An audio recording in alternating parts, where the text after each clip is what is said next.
हरे कृष्णा। आप सभी का हमारे YouTube चैनल पर हार्दिक स्वागत है। इससे पहले के अध्याय में आपने श्री राधा के उत्तम उपाख्यान को सुना था। आज आप श्रवण करेंगे मार्गशीर्ष मास कथा के चौथे अध्याय का, जिसमें देवी पार्वती महादेव जी से पूछती है कि हे प्रभु, ये राजा सुयज्ञ कौन थे, किस वंश में उनका जन्म हुआ था, उन्हें ब्राह्मण का शाप कैसे प्राप्त हुआ था और वो किस तरह श्री राधा जी को प्राप्त कर सके, जो परमात्मा श्री कृष्ण की पत्नी है तथा साक्षात श्री कृष्ण ने जिनका पूजन किया है। उन्हीं परमेश्वरी श्री राधा की सेवा का सौभाग्य एक मल मूत्रधारी मनुष्य को कैसे मिला, जिनके चरणारविंदों की रज को पाने के लिए ब्रह्मा जी ने पूर्व काल में पुष्कर तीर्थ के भीतर 60,000 वर्षों तक तप किया तथा जिनका दर्शन पाना आपके लिए भी अत्यंत कठिन है। उन्हीं पुरातनी महालक्ष्मी श्री राधा देवी का दर्शन राजा सुयज्ञ ने कैसे पाया, वे मनुष्यों के दृष्टिपथ में कैसे आई, तीनों लोकों के सृष्टा ब्रह्मा जी ने राजा सुयज्ञ को श्री राधा का कवच किस प्रकार दिया, उनके ध्यान पूजन विधि तथा श्रोत का उपदेश कैसे दिया, हे प्रभु ये सब बताने की भी कृपा कीजिए। तब श्री महादेव जी बोले, देवी 14 मनुओं में जो सबसे प्रथम है उन्हें स्वयंभू मनु कहते हैं। वे ब्रह्मा जी के पुत्र और तपस्वी कहे गए हैं। उन्होंने शत्रुपा से विवाह किया था। मनु और शत्रुपा के पुत्र उत्तानपाद हुए। उत्तानपाद के पुत्र केवल ध्रुव है। गिरिजानंदिनी ध्रुव की कीर्ति तीनों लोकों में विख्यात है। ध्रुव के पुत्र उत्कल हुए, जो भगवान नारायण के अनन्य भक्त थे। उन्होंने पुष्कर तीर्थ में 1000 राजसूय यज्ञों का अनुष्ठान किया था। उस यज्ञ में सारे पात्र रत्नों के बने हुए थे। राजा ने बड़ी प्रसन्नता के साथ वे सब पात्र ब्राह्मणों को दान कर दिए। यज्ञांत महोत्सव में राजा ने बहुमूल्य वस्त्रों की सहस्त्रों राशियों, जो तेज पुंज सी उद्भासित होती थी, ब्राह्मणों को बांट दी। हे प्रिय, उस सुंदर यज्ञ को देखकर ब्रह्मा जी ने देवसभा में राजा उत्कल का नाम सुयज्ञ रख दिया। राजा सुयज्ञ अन्न रत्न तथा सब प्रकार की संपत्तियों के दाता थे। वे प्रतिदिन प्रसन्नतापूर्वक उचित दक्षिणा के साथ ब्राह्मणों को 10-12 लाख गौएं दान में देते थे। उन गौओं के सींग रत्नों से मढ़े होते थे तथा दुग्ध पात्र आदि सामग्री भी रत्नमय ही होती थी। वे प्रतिदिन 6 करोड़ ब्राह्मणों को भोजन कराया करते थे। उन्हें प्रतिदिन चूसने, चबाने, चाटने और पीने योग्य भोजन सामग्री देकर तृप्त करते थे। नित्य प्रति 1 लाख रसोइयों को भोजन दिया करते थे। पुआ, रोटी, चावल आदि अन्न, दाल आदि व्यंजन दही के साथ परोसे जाते थे। उस भोजन सामग्री में मांस का सर्वदा अभाव था। ब्राह्मण लोग भोजन के समय मनुवंशी राजा सुयज्ञ की ही नहीं बल्कि उनके पितरों की भी स्तुति करते थे। हे सुंदरी, यज्ञ के दिनों में तथा उसकी समाप्ति के दिन कुल मिलाकर 36 लाख करोड़ ब्राह्मणों ने अत्यंत तृप्तिपूर्वक भोजन किया था। उन्होंने दक्षिणा में इतने रत्न ग्रहण किए थे कि उन सबको अपने घर तक ढोकर ले जाना उनके लिए असंभव हो गया था। इसी वजह से कुछ तो उन्होंने शूद्रों को बांट दिए और कुछ रास्ते में ही छोड़ दिया। ब्राह्मण भोज के अंत में राजा ने ब्राह्मणेतरों को भोजन भी दिया, फिर भी वहाँ अन्न की सहस्त्रों राशियाँ शेष रह गईं। इस प्रकार यज्ञ करके महाबाहु राजा सुयज्ञ अपनी राजसभा में रमणीय रत्न सिंहासन पर बैठे हुए थे।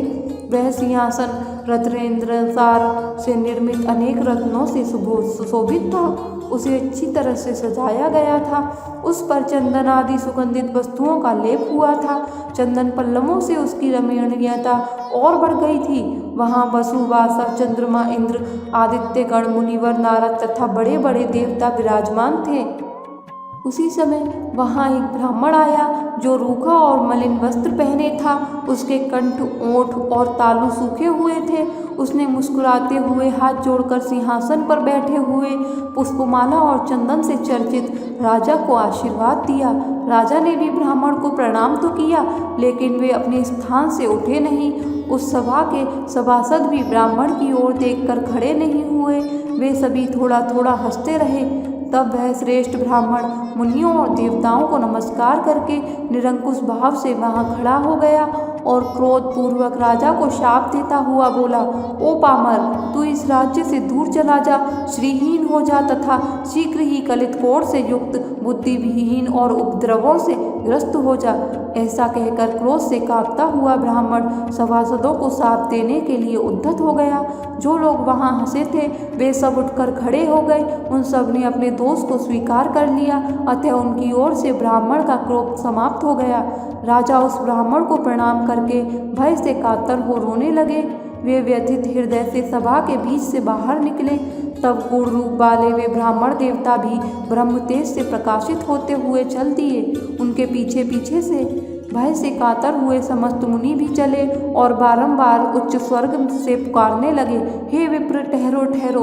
उन मुनियों के नाम इस प्रकार हैं: पुलय, पुलस्त्य, प्रचेता, भृगु, अंगिरा, मरीचि, कश्यप, वशिष्ठ, क्रतु, शुक्र, बृहस्पति, दुर्वासा, लोमस, गौतम, कणाद, कणव, कात्यायन, कठ, पाणिनि, जज्जाजिली, ऋषि, भृंग, विभांडक, आपिशिली, तैतिली, महातपस्वी, मार्कंडे, बोड़ू, पैल, सनक, सनंदन, सनातन, भगवान सनत कुमार, नर नारायण ऋषि, पराशर, जरतकारु, संवर्त, करथ, औरव, चयवन, भरद्वाज, वाल्मीकि, अगस्त्य, अत्रि, उत्थय, संवर्त, आस्तिक, असुरी, शिलाली, साकल्य, शाक्टायन, गर्ग, वात्स्यय, पंचशिख, जमदग्नि, देवल, जैगी, स्वय, वामदेव, वालखिल्य आदि शक्ति, दक्ष, करदम, प्रसकन्न, कपिल, विश्वामित्र, कौश, ऋषि और अघमर्षण, ये तथा और भी मुनि, पितर, अग्निदे,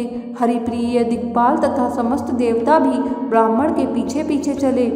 पार्वती, उन नीति विशारद मुनियों ने ब्राह्मण को समझाया, एक स्थान पर ठहराया और क्रम से उनसे नीति की बातें कहीं। फिर माता पार्वती ने पूछा, हे प्रभु, ब्राह्मणों और ब्रह्मा जी के पुत्रों ने जो नीति के विद्वान थे उस समय उन ब्राह्मण देवता से नीति की कौन सी बातें कहीं? नाथ, मुझे यह भी बताने की कृपा करें। तब श्री महादेव जी बोले, हे सुमुखी, उस मुनि समुदाय ने स्तुति और विनय से ब्राह्मण को संतुष्ट करके क्रम से इस प्रकार कहना आरंभ किया। सबसे पहले सनत कुमार बोले, हे ब्राह्मण, तुम्हारे पीछे पीछे राजा की लक्ष्मी और कीर्ति भी चली आई है। सत्व, यश, सुशीलता, महान ऐश्वर्य, पितर, अग्नि और देवता भी राजा को श्रीहीन करके उनके घर से बाहर चले आए हैं। हे द्विश्रेष्ठ, अब तुम संतुष्ट हो जाओ, क्योंकि ब्राह्मण शीघ्र ही संतुष्ट होने वाला कहा गया है। हे मुने, ब्राह्मणों का हृदय नवनीत के समान कोमल होता है। वह तपस्या से परिमार्जित होने के कारण अत्यंत निर्मल और शुद्ध होता है। अतः हे विप्रवर, राजा को क्षमा कर दो। आओ और राजभवन को पवित्र करो। जिसके घर से अतिथि निराश होकर लौट जाता है उसके घर से देवता, पितर तथा अग्नि भी निराश होकर लौट जाते हैं, क्योंकि वहाँ अतिथि का सत्कार नहीं हुआ। इसीलिए हे विप्रवर, राजा को क्षमा करो। आओ और राजभवन को शुद्ध करो। पुलस्त्य जी बोले, जो घर पर आए हुए अतिथि को टेढ़ी आंखों से देखते हैं उन्हें अतिथि अपना पाप देकर और उनके पुण्य लेकर चला जाता है। अतः तुम राजा के दोष को क्षमा कर दो। वत्स, तुम्हारी जहाँ मौज हो जाओ। राजा अपने कर्म दोष से ही उठकर खड़े नहीं हुए थे, उनके उस दोष को तुम क्षमा कर दो। पुलह जी ने कहा, जो क्षत्रिय राजलक्ष्मी के मद से अथवा जो ब्राह्मण विद्या के मद से किसी ब्राह्मण का अपमान करता है वह क्षत्रिय श्रीहीन होता है तथा वह ब्राह्मण त्रिकाल संध्या से शून्य हो जाता है। वे दोनों ही एकादशी व्रत तथा भगवान विष्णु के नैवेद्य से वंचित हो जाते हैं। क्रतु बोले, ब्राह्मण, क्षत्रिय, वैश्य अथवा शूद्र कोई भी क्यों ना हो, जो ब्राह्मण का अपमान करता है वह दीक्षा के पुण्य और अधिकार से भ्रष्ट हो जाता है। इतना ही नहीं, उसका धन नष्ट हो जाता है तथा वह पुत्र और पत्नी से भी हीन हो जाता है। यह एक अटल सत्य है। अतः भगवान क्षमा करो। आओ और राजा के घर को पवित्र करो। ऋषि अंगिरा ने कहा, जो ज्ञानवान ब्राह्मण होकर किसी ब्राह्मण का अपमान करता है वह भारतवर्ष में 7 जन्मों तक सवारी ढोने वाला बैल होता है। मरीचि जी बोले, जो पुण्य क्षेत्र भारतवर्ष में देवता, ब्राह्मण तथा गुरु का अपमान करता है वह भगवान विष्णु की भक्ति से वंचित हो जाता है। कश्यप जी ने कहा, जो वैष्णव ब्राह्मण को देखकर उसका अपमान करता है वह विष्णु मंत्र की दीक्षा से वंचित हो विष्णु पूजा से भी व्रत हो जाता है। प्रचेता बोले, जो अतिथि ब्राह्मण को आया देख उसके लिए अभ्युत्थान नहीं करता, उठकर खड़ा नहीं हो जाता, वह भारत भूमि में माता पिता की भक्ति से रहित होता है। उस मूढ़ को 7 जन्मों तक हाथी की योनि में जन्म लेना पड़ता है। अतः हे द्विज श्रेष्ठ, शीघ्र चलो, राजा को आशीर्वाद दो। दुर्वासा ऋषि कहने लगे, जो गुरु, ब्राह्मण अथवा देवता की प्रतिमा को देखकर शीघ्र ही उसके सामने मस्तक नहीं झुकाता वह पृथ्वी पर सूअर होता है। इसलिए हे ब्राह्मण, हमारे सब अपराधों को क्षमा करो और चलकर अतिथि सत्कार ग्रहण करो। अब राजा ने पूछा, आप सब लोग श्रेष्ठ मुनि हैं, आपने किसी न किसी बहाने से धर्म का उपदेश किया है, अतः सब कुछ स्पष्ट बताकर मुझ मूर्ख को समझाइए। हे विद्वानों, आप लोग पहले मुझे यह बताएं कि स्त्री हत्या, गौ हत्या, कृतघ्नता, गुरु पत्नी गमन तथा ब्रह्म हत्या करने वालों को कौन सा दोष लगता है तथा उसका परिहार कैसे होता है। वशिष्ठ जी बोले, राजन, यदि स्वेच्छापूर्वक गौवध का पाप किया गया हो तो उसके प्रायश्चित के लिए मनुष्य 1 वर्ष तक तीर्थों में भ्रमण करता रहे। वह प्रतिदिन जौ की रोटी अथवा जौ की लपसी खाए और हाथ से ही जल पिए। पूरा वर्ष होने पर ब्राह्मणों को दक्षिणा सहित 100 अच्छी और दुधारू गौओं का दान करे। प्रायश्चित से पाप क्षीण हो जाने पर भी मनुष्य अपने संपूर्ण पाप से मुक्त नहीं होता। जो पाप शेष रह जाता है उसी के फल से वह दुखी और चांडाल होता है। यदि आतिदेशिक हत्या हुई हो अर्थात साक्षात गौवध आदि न होकर उसके समान बताया गया कोई पाप कर्ण बन गया हो तो उसमें साक्षात की हुई हत्या से आधा फल भोगना पड़ता है। अनुकल्प रूप प्रायश्चित से उस हत्या का पाप यद्यपि क्षीण हो जाता है तथापि उससे पूर्णतया छुटकारा नहीं मिलता। शुक्र ने कहा, स्त्री की हत्या करने पर निश्चय ही गौ हत्या से दूना पाप लगता है। स्त्री हत्यारा हजारों वर्षों तक कालसूत्र नामक नरक में निवास करता है। तदनंतर वह महापापी मानव 7 जन्मों तक सूअर और 7 जन्मों तक सर्प होता है। इसके बाद उसकी शुद्धि होती है। बृहस्पति जी बोले, स्त्री हत्या से दूना पाप लगता है ब्रह्म हत्या में। ब्रह्म हत्यारा 1 लाख वर्षों तक निश्चय ही महाभयंकर कुंभीपाक नरक में निवास करता है। तदनंतर उस महापापी को 100 वर्षों तक विष्ठा का कीड़ा होना पड़ता है। इसके बाद 7 जन्मों तक सर्प होकर वह उस पाप से शुद्ध होता है। गौतम जी ने कहा, हे राजेंद्र, कृतघ्न को ब्रह्म हत्या से 4 गुना पाप लगता है। वेद में अवश्य ही कृतघ्नों की शुद्धि के लिए कोई प्रायश्चित नहीं कहा गया है।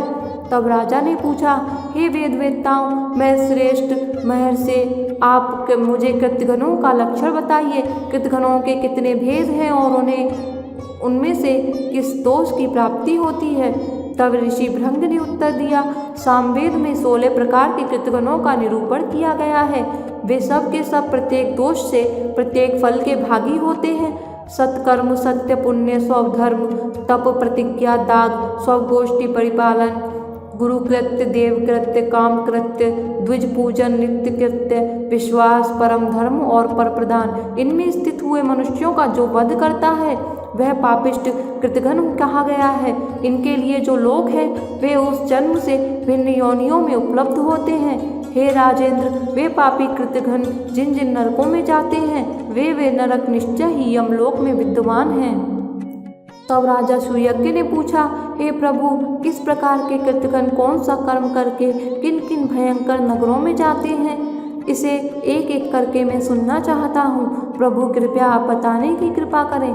तब कात्यायन जी ने कहा, जो शपथ खाकर भी अपने सत्य को मिटा देता है उसका पालन नहीं करता वह कृतघ्न अवश्य ही 4 युगों तक कालसूत्र नरक में निवास करता है। फिर 7 जन्मों तक कौवा और उल्लू होकर पुनः 7 जन्मों तक महारोगी सूत्र होता है। इसके बाद उसकी शुद्धि होती है। तत्पश्चात सर्वश्री सनंदन सनातन पराशर जरद कारु भारद्वाज और विभांडक ने विभिन्न कृतघ्नों के भेद तथा उनको प्राप्त होने वाली दुर्गति का वर्णन किया। तदनंतर माँ श्री मार्कंडेय जी बोले।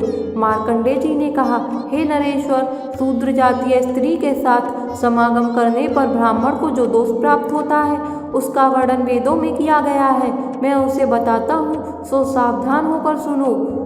जो ब्राह्मण शूद्र जातीय स्त्री के साथ संबंध स्थापित करता है वह कृतघ्नों में प्रधान है। उसे 14 इंद्रों के स्थित काल तक क्रमीदृष्ट्रम नामक नरक में निवास करना पड़ता है। वहाँ वह ब्राह्मण कीड़ों के काटने से व्याकुल रहता है। यमराज के दूत उससे प्रतिदिन तपाई हुई लोहे की प्रतिमा का आलिंगन करवाते हैं। तदनंतर निश्चय ही वह व्यभिचारिणी स्त्री की योनि का कीड़ा होता है। इस अवस्था में 1000 वर्षों तक रहने के बाद वह शूद्र होता है। तत्पश्चात उसकी शुद्धि होती है। तब राजा सुयज्ञ बोले, हे मुने, अन्य कृतघ्नों के भी कर्मों का फल बताइए। यह ब्राह्मण का श्राप मेरे लिए श्रालघ्य है, क्योंकि इसके कारण मुझे सत्संग का लाभ हुआ। भला विपत्ति में पड़े बिना किसको संपत्ति प्राप्त होती है। मैं धन्य हूँ, कृतकृत्य हूँ, मेरा जीवन सफल हो गया, क्योंकि आज मेरे घर पर मुक्त मुनिगण और देवता पधारे हैं। इसके बाद मुनियों ने राजा सुयज्ञ के सामने विभिन्न कर्मों का वर्णन किया जिसमें कृतघ्न मनुष्य को जाना होता है। उसका वर्णन आप सभी अगले अध्याय में जरूर सुनिएगा। अगर आपको आज का यह अध्याय पसंद आया हो तो प्लीज़ वीडियो को लाइक करके हमारे चैनल को सब्सक्राइब जरूर करिएगा।